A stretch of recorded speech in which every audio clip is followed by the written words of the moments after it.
Yeah, we live on Facebook. At the office, I got this guy with me. You can see us? So you already know it's about to be a real raidery in here.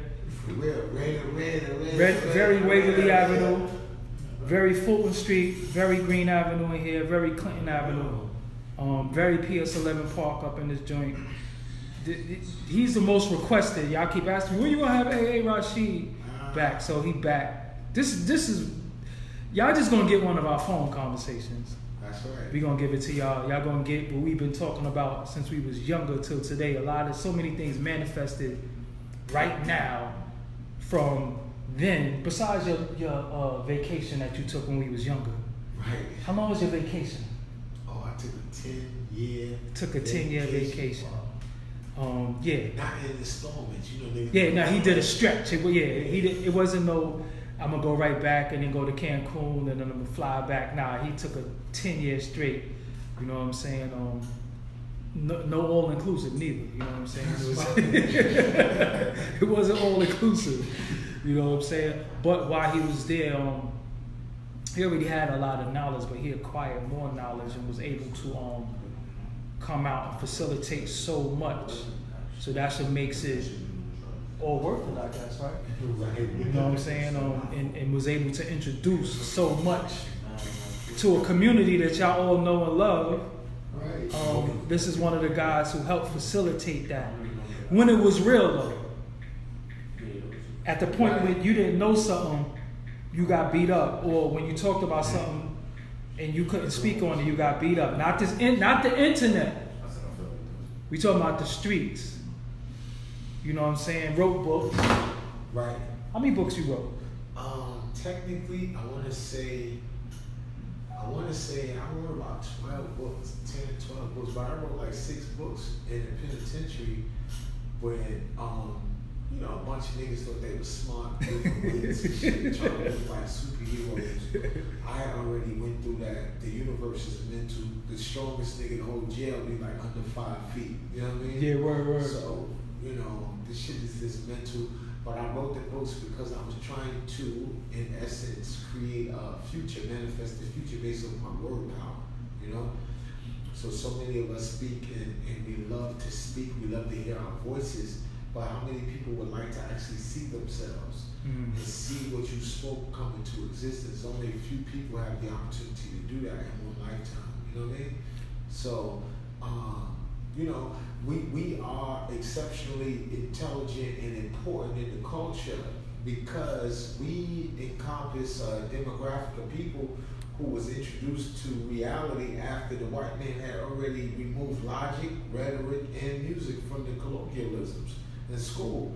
So we pre-internet. So you couldn't Google certain facts. When we was kids, everybody was basically asking each other questions. Yeah. So I'm very fortunate to have been around some exceptional people, some of the most intelligent, aggressive, assertive people in the culture. And number one was your mother.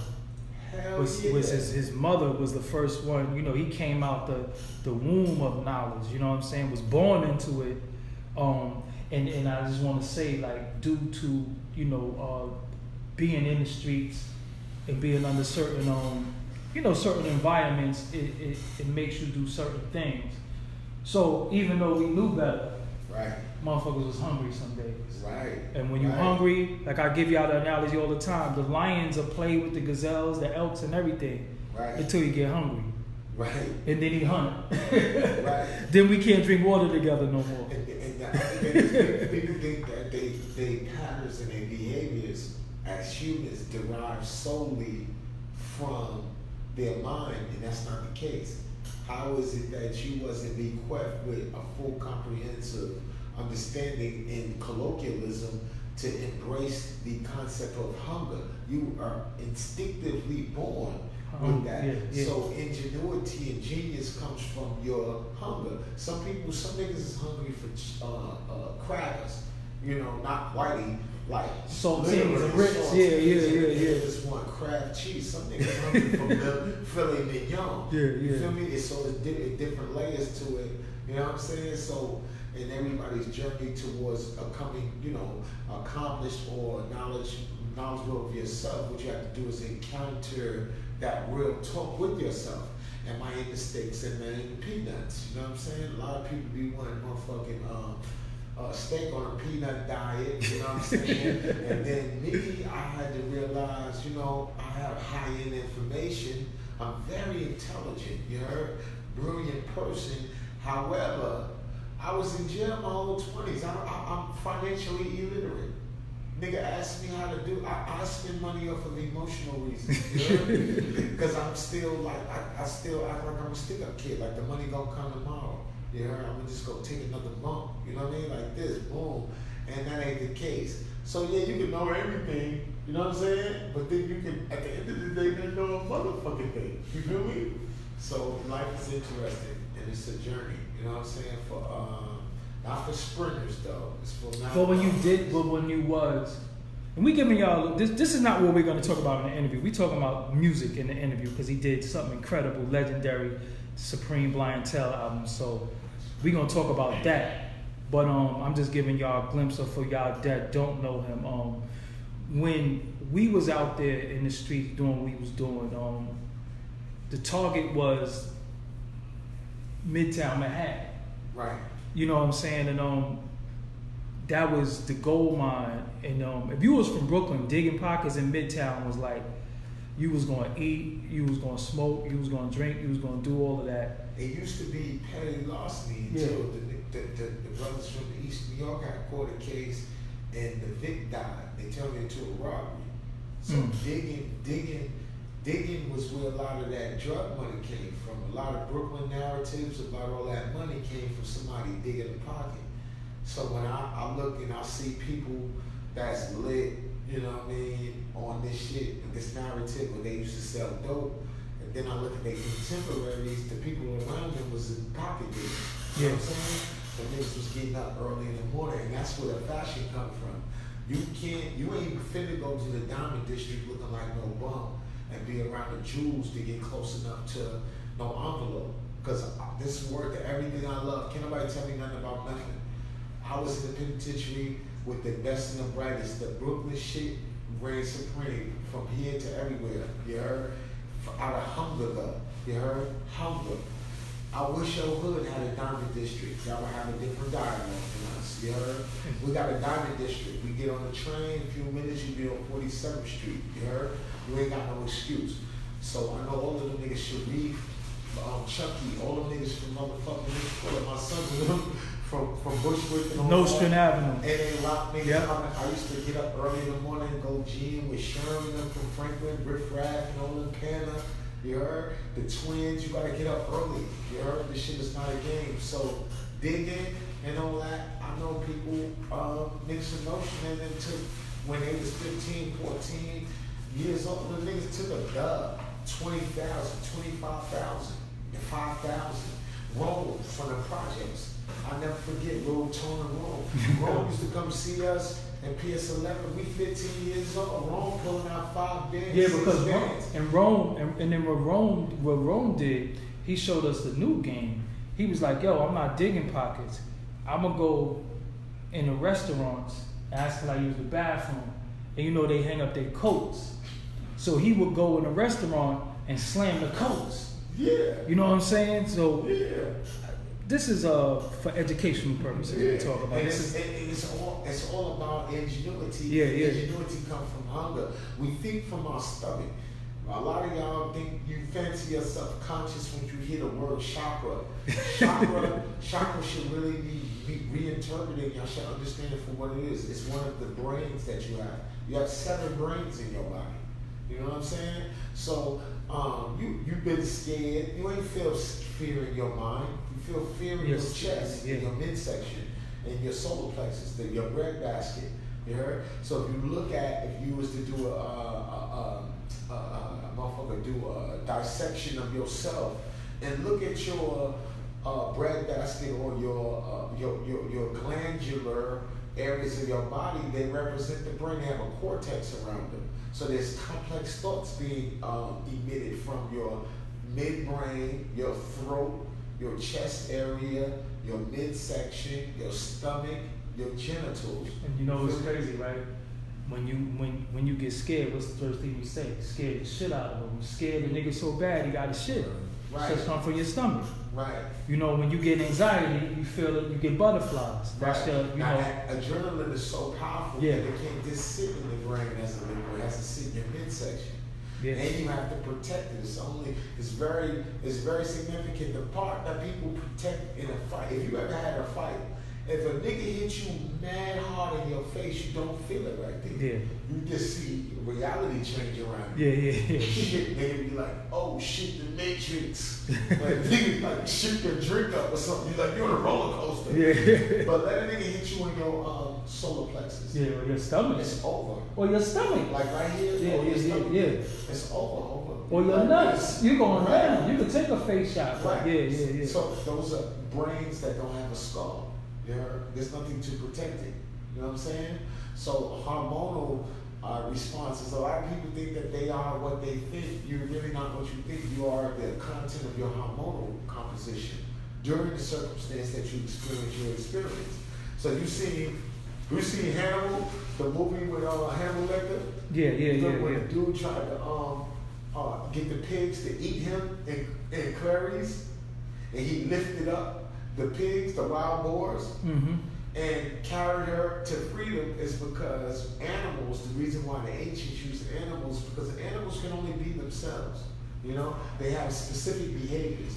So you see alligators, they are always represented as time in ancient Egyptian folklore. So Sebek, the god of time, is the reason if you ever go by the Nile or riverbeds where alligators are at and you play with them, they'll sit there and be looking at you and trying to play you, timing your ass, right? Waiting for you to blink or some shit. And they snap out of nowhere. Then they will snap the shit out. Yeah, and roll on you. Right, and roll on you. And that's the time. That's what they do. Yeah, they roll. So they snap, grab, and then they spin you underwater. Yeah. Like time does. And then the ratio and the mean connecting all alligators and crocodiles is the number of teeth they have in their mouth, in the number 60. So we have the sex adjustable number of time, which is 60 minutes, 60 seconds, and all that shit. So the shit, there's nothing spooky about reality. There's nothing new under the sun. The black man, everything that is in existence that serves humans comes out of the mind of the black man from his observation. You see, he sat there and observed the realities and all of the simplicities and the advanced modicums of observation in his surroundings, and he comes up with sciences. You know what I'm saying? And with these sciences, he maintains civilizations. And he also instructs us that you are to use large sticks when you're dealing with humans. You have to beat them. You know what I'm saying? So we are not in this frame of reference where we think, this is the thing that hip hop and black culture has offered reality, is that it gives people a new context for humanity. You can't hear that real shit in rock and roll. You can't hear that real shit in all these other genres of music. But you're gonna hear about humanity in hip hop. You heard? Punks jump up to get fucking beat down. You heard? Yeah. That's a fact. You heard? Throw your guns in the air, buck like you just don't care.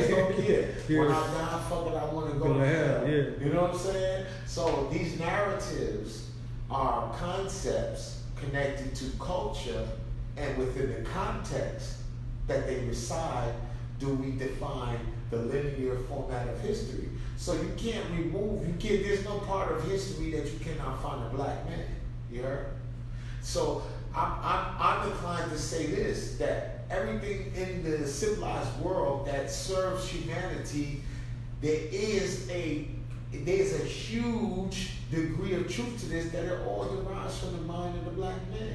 You heard? So we in the business of venerating and bringing that topic and that discussion back into fulcrum and to focus. So for the future, we are all participants of black families. All of us got black nieces, nephews, and all that. They all gonna have to deal with black men. Now, who wants to deal with black men from one context, dealing with the culture as they present it? You let them tell it, we all pieces of shit. We all predisposed to jail and gender confusion and all type of other shit, and that we hate everybody. You heard? We want every woman but except our own. You heard? We want everything. We want death on a fashionable death. You heard? When that's not the case, we created fashion. We created the Book of the Dead of coming forth by day. We teach you how to die in civility. You know what I'm saying? We teach people how to live day to day and promote life. You feel me? So I'm like, this is the Renaissance period where we are here to bring these concepts into focus to benefit those who are listening. Some people, they come on the internet to see black people act stupid. You know? World so Man, perhaps that might be an enjoyable thing. Because when I was a kid, my mama used to be like this. If you want to watch motherfuckers making jokes, let it be whiteys making jokes. Because you black folks ain't got no business be laughing like that. We got work to do. Mm-hmm. So you come to my house, you can watch no motherfucking Jefferson. You heard? You gotta watch highbrow white comedy. Yeah, not no nigga comedy that's gonna keep us broke and stupid and dysfunctional. You know what I'm saying? So I'm like, I'm here. You know, I've been here. I guess that's why I don't find shit funny like that no more. Cause I be like, yo, man, that shit ain't funny. That's why I guess when I look at like Kevin Hart and Tiffany Haddish and all them, I don't think that shit is funny. Yeah. But I laugh at George Carlin though. You know what I'm saying? Like George Carlin. But if you notice, George Carlin shit was like a political comedy. Right. And he was dead ass serious. Very highbrow, and it pertained to a certain tax bracket of white folks. Yeah, he used to be like, fuck them too. Yeah, you know what I'm saying? Because the thing is, racism as it exists as a philosophy in the white mind comes from poverty. Mm-hmm. Racism in black people's mind manifests as civilization. So black people was the first people that was racist. However, we didn't make an institution of what we thought we was greater than. We say, keep your stupid ass over there. Yeah. And if you come fuck with me, you gotta change your name upon entering my city. Y'all stupid and weak and wicked, you gotta wash your ass. You heard? To be over here. And you gotta study for 35 to 40 years. You heard? To even fuck with us. Cause there ain't nothing over there where y'all at. Y'all niggas eat potatoes. Yeah. Fuck out of here. You heard? With nothing else. Potatoes help them survive. Yeah, no seasoning. Yeah, they didn't know how to refine or make bread. Bread is one of the only and few things on the planet that you can eat bread and drink water every day and maintain life for a full life. Nothing else can do that. However, your stupid ass gotta learn how to bake bread. And how crackers gonna start a fire. The first people that started a fire was the black man. Yeah. We knew how to get the heat to get over 5,000 degrees so we could smelt metal. We the first ones to make jewelry. Jewelry and all this shit, niggas wearing chains, jewelry pendants have nothing to do with being fresh or fly, has everything to do with magic. At one time, copper, because of Nigerians, was worth more than gold.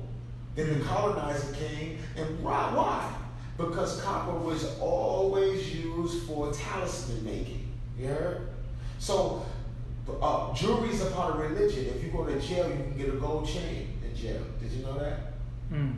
You could be in the penitentiary with a big ass gold chain as long as you got a motherfucking religious piece on. And you can hold it down. And niggas don't kill you over it. Yeah. But that's your religious right, not your real nigga right to have no chain in jail. So we made that up. You heard? So then when the colonizer came, I always want people to read Chinua Achebe's Things Fall Apart. You heard? If you got a soul, you might cry. You heard? But then what it do is because it's going to be inundating you and teaching you about how when a colonizer comes, you start neglecting the things that have kept you intact all of these years. So we sitting over here, niggas sitting over here eating bacon and eggs. They don't even know what the fuck bacon and eggs. Bacon and eggs ain't got shit to do with breakfast. Yeah. You know that, right? The shit comes from white folks. You know who Edward Bernays. He the one made that. Remember I told you about him? Edward Bernays, I remember I told you. Public relations. Yeah, public relations. Yep. He had a large group of farmers, when farmers say, hey, I got a lot of chickens and I got a lot of pigs. So we got to figure out how to market it to people. Yeah, I got to throw away a bunch of pigs and fucking eggs and shit. Yeah. So they said, oh, okay. He did a survey and got over 500 some odd doctors to say that bacon and eggs encompasses a hearty breakfast. So now here we go playing with words. What the fuck do hearty mean? They use that with soups. White folks put a soup in a can, and then put the word hearty on it, and they can be like, nigga, this is hearty, nigga. This is a hearty snack, boy, right? And that's not the case. It's a word that nuance is connected to healthy. Heart, health, hearty. Everybody got a heart. It's a ubiquitous term. You heard? So who's a doctor to be like, shit, I'm broke as a motherfucker. Nigga wanted me to ask him a question. I got the money here. Hearty, like this, boom. And now we got bacon and eggs. He's the one. He's even the one who that started where it's cool for like women to wear pants. And smoke cigarettes because it was taboo for women to wear pants and smoke cigarettes. And guess where he did it, embodied it? Because of nuance and language. We're going to talk about this in context and culture. He did it in Queens. Queens, women, Queens. Yeah, almost turn of the century. It was called Lighting Up Torches of Freedom. And it was women putting a cigarette on a long ass like a stick, because a cigarette is synonymous psychologically, Edward Bernays said, with phalluses, because his uncle name was Sigmund Freud, and Edward Bernays is the first person to publish Sigmund Freud's work in English. So Sigmund Freud used to sit down and psychoanalyze thousands, hundreds of his clients' children. Regarding his clients were people who experienced pogroms, were kicked out of their displaced Europeans, rich Europeans. So he's asking them all of these questions and writing this shit down. And his contemporary Young different from Freud. Young would fuck one of the clients, to get into the deeper parts of the science, where Freud would rather just do a bump and just smoke a cigar, cigar and just ask you a bunch of stupid ass questions, you know what I'm saying? And then codify all of that. So everything you see on television is Freud. Everything you see is Freud and Young for marketing. There's a reason why when people get paid, there's a fucking thing burning in their pocket. They gotta go get something. They gotta be fresh. They will make elaborate motherfucking excuses why I got to get fresh. No financial literacy. And it'd be like this, look, I want to impress people that I don't know who don't give a fuck about me. And it feel good for moments. You know what I mean? You put some alcohol in that shit, and you be like this, I'm Jay-Z. You lit until you wake up in the morning, and then you gotta pay that bump of money for this and that. You feel me? So we in a I tell people we in a period which is to me the most significant and important period in Western man's history, because we have the internet. We have this tool which allows us a ubiquitous voice in every language. The most important part of that, though, is to recognize that the internet was created 10,000, 8,000 years ago. You heard? The word computer is a black word. It's Kim Patar. It means black father. When you turn on the computer to go to an address, the shit go hotel, HTTP. You heard? So I deal with phonetic blueprints, phonetic fingerprinting. That's Obama. We gotta get Obama on the show. For real. So, boom. So I'll be like this. The phonetic fingerprinting is the very thing that manufactures all of the shit with everybody's psychology. So our psychology is formatted based off of sounds. You know what I'm saying? So you will hear a sound, and the sound will give you a semblance of another theme, even though you might be 1,000 or 2,000 years away from the theme. You feel me?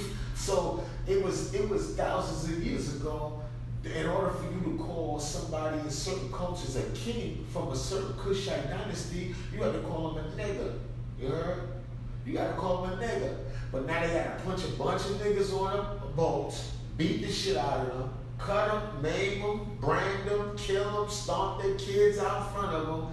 Now when you say anything connected or close to the term nigga looking at you like you crazy. You heard? Like, oh, you disrespectful. You heard? Let me ask you something. So it'd be like nuances, it'd be little things that break us away from history. Before we move on, you have people who say slavery never happened. Well, I'm gonna tell you something. Go ahead. Slavery, in the way social studies teach us slavery, it make you think that black people just got born from slave ships. Mm-hmm. You heard? That's what slavery sound like in social studies, right? So I need a narrative from the Moors and them, right? Mm-hmm. That tell me that, what you call it, Serpent Mound is older than the Giza fucking pyramids. And then when you show me what a Louisiana person look like, they just as black as me. Ain't no goddamn cracker. Ain't no Christopher Columbus. Ain't no fucking curly haired French nigga sitting in Louisiana. You know what I mean? Gullah Island, all the areas.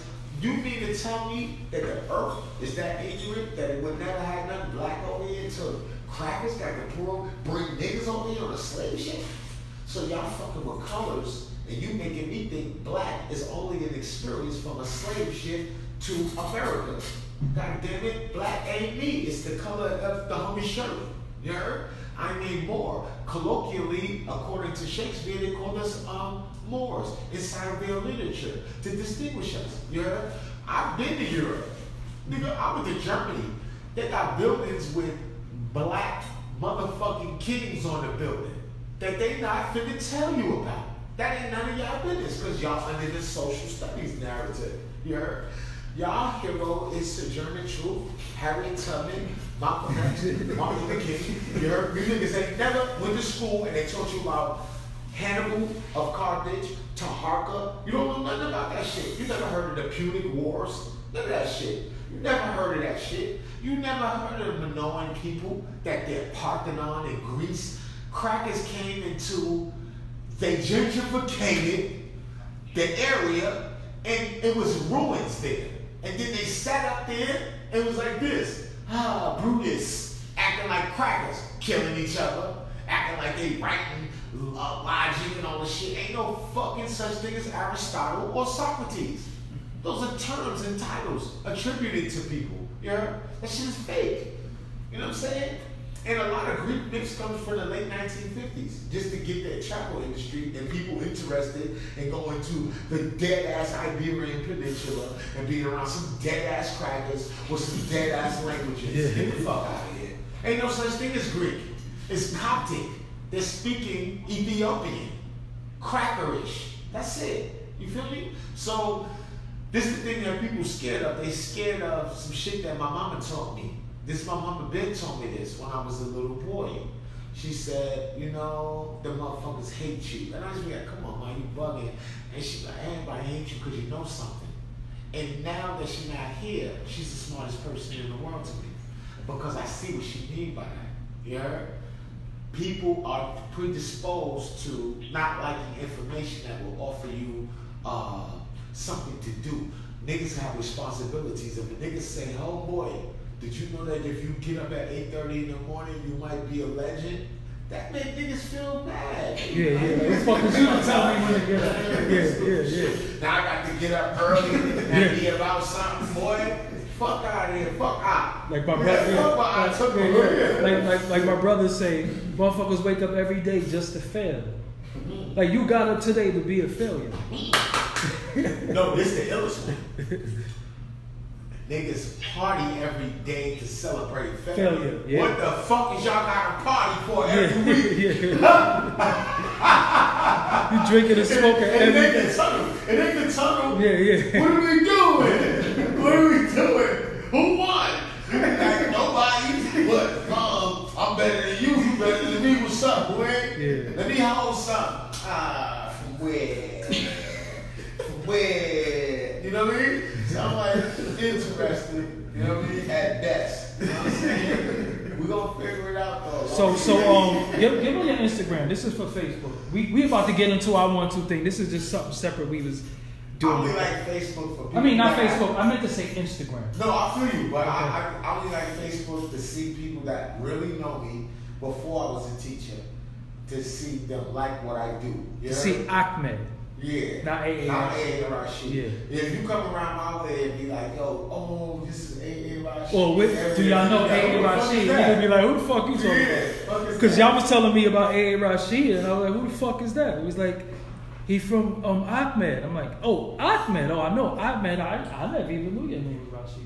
Right, that's my last name. The leader of the righteous. I never even knew that. I just knew it My was mama is off the chain for that. Then I was in jail when the 9/11 shit happened. I was like, damn, man. Why the fuck you ain't named me Joseph Washington or some shit? The cracker started flipping right after that shit happened. Man, I swear to you, when I tell you this story, niggas don't never believe me. I promise you. One of my names, the nigga name is, I was telling Ashraf this, the nigga name is Omega. Anybody else in Cat Sacky with me know him from Rochester, he could rap. He went to the box, he put the work in the cat, right? I seen him in the box in Fishkill. This nigga changed his name. He Muslim. He's like, Assalamu alaikum on the gate. I was like, oh shit, nigga, you turned Muslim. I like Islam. I don't even fuck with that no more like that. But whatever. Like this bull. He was like, son, I changed my name. My name is Osama bin Laden. That's my word. And then, like 3 months later, the shit hit the building. I was like, oh, he is fucked up. Yeah. That in a box and is gonna violate you. Oh, Osama was the internet. So I was like, you know, we talking tonight about context, culture, you know what I mean? And the concepts, you know what I'm saying? So everybody want to win. Everybody want to be a Marine, don't nobody want to die. You know what I'm saying? Everybody want to be a hip hop mogul, but don't nobody want to pay for no art. You feel me? So it's very interesting what humans aspire to. But one of my big homies in California, Chase Infinite. You know Chase Infinite. Yes, sir. Self-scientific. Yeah, self-scientific. Shout out to him and DJ Khalil. He told me about the very delicate, intricate conversation between art and being monetized. You know what I'm saying? So there's like oil and water, art and money, oftentimes. You know, and it takes only scientists. Only a scientist can add the very particular thing that will allow water and oil to mix. You know, there's something you can put in oil and water to make them separate or to make them mix and make the shit cohesive. You know what I'm saying? So you know, it's funny though, because when I interviewed Mitchie Slicks, who I said DJ Khalil was my favorite producer, and I said Chase Infinite. So, and it's funny because I didn't even know you knew him. Yeah. But this is how, you know, I don't know if it's some Fulton Street neighborhood shit, how some of us are connected even though you all the way on the West Coast. You know how I met Mitchie Slick? I met Mitchie Slick in Venice, California in the studio with Planet Asia. That's the homie too. And I didn't know, Asia was like, man, Mitchie Slick is in the... Mitchie Slick pulled up first of all in the motherfucking Bentley. You heard? You feel me? And he was talking mega shit in there. He was like, these niggas got all these sneakers on, niggas got Chinese slippers on. Get the fuck out of here with these sneaker shit. Right? He in there with the rolling, he like this, what's happening? Like this, boom. And then when you do the knowledge, the 1 and the 2, I go like this, oh, homie is in front of the culture in respect to his region. You feel me? Definitely. So they very much, and shout out to Planet Asia, that's my homie. Yes, sir. I might be a little older than him, but I call him my big homie. Yeah, Asia's very knowledgeable. Asia's a legend. And he's on that west side and definitely not one of them weirdo West Coast niggas. He's like a Brooklyn nigga and motherfucking on the West Coast. You know what I'm saying? Chase too. Yeah, Chase too. He's a legend. That's my man. He told me the other day. He said, "Yo, I want to take come with me real quick to work real quick." So I'm like, "All right, boom." I'll go with him. He like this. He introduced me. We get to a theater. He pull up. behind a Lotus or a McLaren or some shit. He beeping, talking shit to the nigga in the car. It's Tyler the Creator. I'm saying, what the fuck kind of job you got, right? We get in there, he introduced me to all these niggas. I'm still tripping off of that, right? He introduced me to all these niggas, boy. We get on the shit we watching the stage, and then the boy come out singing the song I hear on the motherfucking radio every day. He told me the boy named Playboy Cardi. I'm like, that little nigga, that's him. That's the boy I just met upstairs. I'm like, this shit is crazy.